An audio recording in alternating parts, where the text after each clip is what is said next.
Alors la première question que je voulais vous poser, c'est de la définition de cette sagesse, qui est un mot un peu particulier, surtout aujourd'hui, où le mot sagesse, avec toutes les valeurs dominantes qu'on a dans notre société et dans le monde, sont un peu différentes. Comment vous la définiriez? Et déjà peut-être, qu'est-ce qu'elle n'est pas par rapport déjà à la religion, de la sagesse, avant d'avancer un petit peu pour nos amis, la définir un petit peu, c'est un mot un peu abstrait au XXIe siècle. La parole est à la sagesse. Ah là, tu me mets une pression énorme. Alors, je ne suis pas un sage. Voilà. Déjà, ça fait du bien de le dire. On se sent mieux. Et c'est évident, pour moi, la sagesse, c'est un idéal. C'est un idéal à atteindre. Mais je trouve que c'est bien d'avoir des idéaux. Même si on ne les atteint pas forcément, c'est bien d'avoir une boussole. C'est bien de se dire, j'ai envie de devenir plus sage. Après, je vous dirai ce que c'est. Mais déjà, ça me paraît très important de vous dire, je ne suis pas un sage, mais je tends vers. Vous savez, il y a une phrase de Sénèque, reprise par Montaigne, et j'aime bien la manière dont il le formule, qui dit « Il n'y a point de vent favorable pour qui ne sait en quel port se rendre ». J'aime beaucoup cette phrase.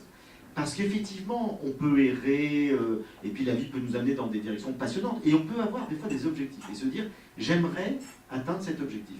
On se donne tous des objectifs professionnels, des objectifs personnels, et moi, un de mes objectifs, c'est d'essayer de grandir en sagesse, depuis très longtemps.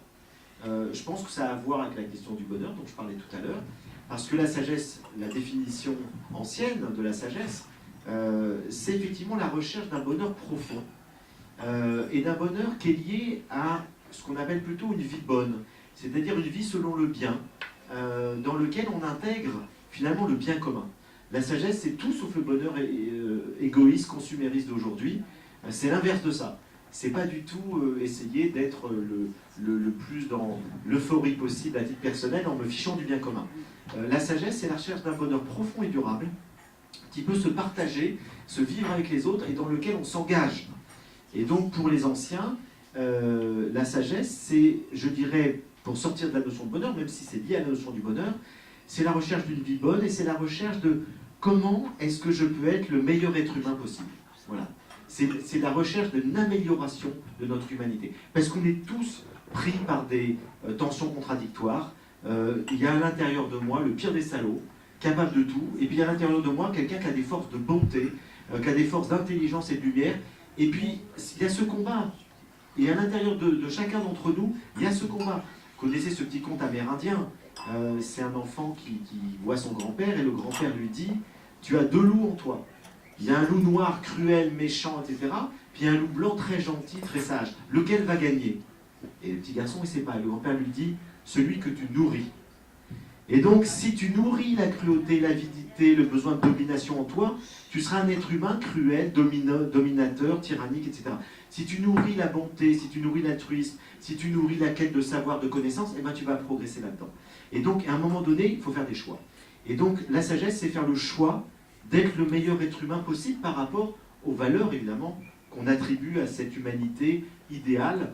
Et pour les sages de l'Antiquité, c'est celui qui, à la fois, essaye d'exprimer et d'épanouir toutes ces potentialités de sa nature singulière, comme le dira Spinoza bien plus tard, mais il est très grec là-dedans. C'est l'idée qu'on a une nature singulière, on a des potentialités qu'il faut essayer d'exprimer, de réaliser dans sa vie professionnelle, dans sa vie affective, dans sa connaissance, et puis qui le fait dans un souci d'amélioration de la cité dans laquelle il est. La sagesse, c'est...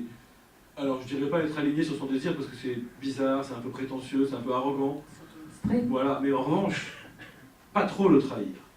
Pas trop être infidèle à son désir. Pour moi, c'est ça la sagesse.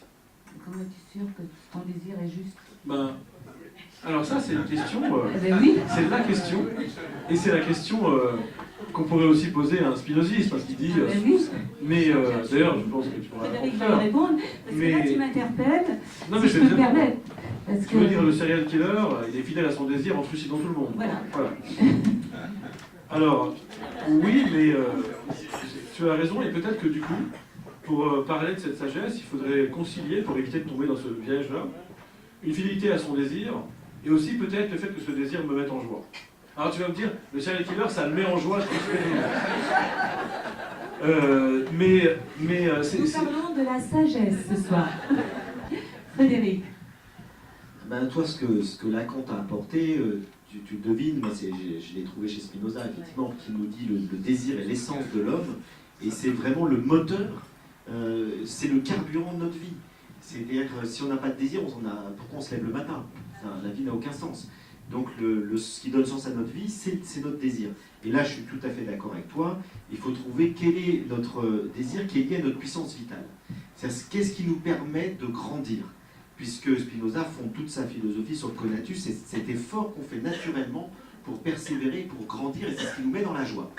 Alors effectivement, tu l'as dit, tu ne l'aurais pas dit, je l'aurais ajouté, mais j'ai presque pas t'en ajouter, c'est la coïncidence entre ce désir singulier qui exprime mon essence singulière et l'ordre du monde qui fait la sagesse. Alors qu'il peut y avoir des désirs singuliers qui s'expriment ensuite par des déviances psychotiques, qui fait que mon désir va devenir de violer des petits-enfants. Mais ce n'est pas en harmonie avec l'ordre du monde. C'est incohérent avec les lois universelles du monde. Et donc c'est vrai que là, il y a dans la sagesse, et c'est quelque chose qui est contesté par un certain nombre de philosophes contemporains, cette idée que le sage, c'est celui qui harmonise son désir avec les lois universelles de la vie et du monde. Et cette idée-là, évidemment, elle est problématique. Parce que quelles sont ces lois, etc. Et là, on rentre dans un débat très profond, qui va très loin. Et moi, personnellement, j'adhère tout à fait à cette idée-là. Je pense qu'il y a des... On le voit avec la nature, il y a des écosystèmes. Il y a des lois fondamentales. Et dès qu'on les transgresse, c'est des catastrophes. On crée des ouragans, des tornades, on dérègle tout. Et donc, je crois qu'effectivement, il y a des lois universelles de la vie qui sont liées à des, entre guillemets, un certain nombre de vérités universelles. Alors, Spinoza va nous dire qu'il faut lier notre désir à des idées adéquates. C'est-à-dire qu'il faut avoir des idées justes qui accompagnent notre désir, sinon on va aller vers des joies passives, c'est-à-dire vers des joies qui nous apportent quelque chose sur le moment, mais parce qu'elles sont en contradiction avec des vérités profondes, tôt ou tard, ces joies vont se transformer en tristesse. Et puis j'ajouterais sur l'alignement. Donc l'alignement, oui, par rapport, effectivement, à ça et à ce désir qui nous habite, mais je dirais que l'alignement, pour moi, c'est aussi une reliaison entre l'esprit, le cœur et le corps. Et quand je dis que quelqu'un est aligné, c'est que je ressens qu'il vibre dans les trois dimensions.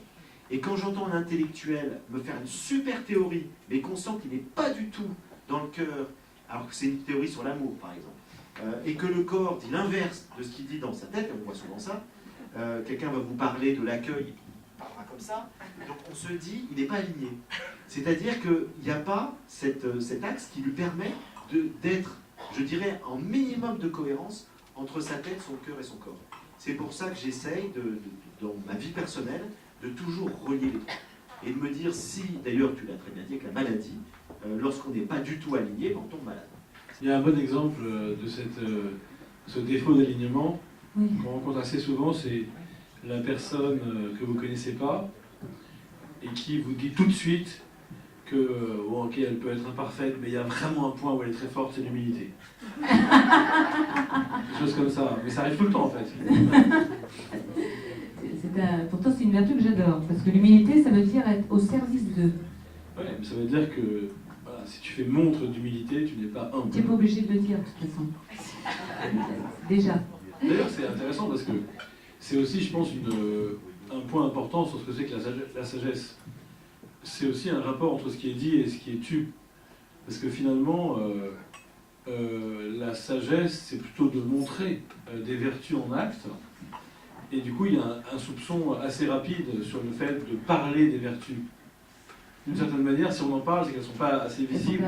C'est que dans les comportements, dans les gestes, dans le rapport à l'autre, c'est pas si clair. Et c'est pour ça qu'il faut mettre en avant des valeurs.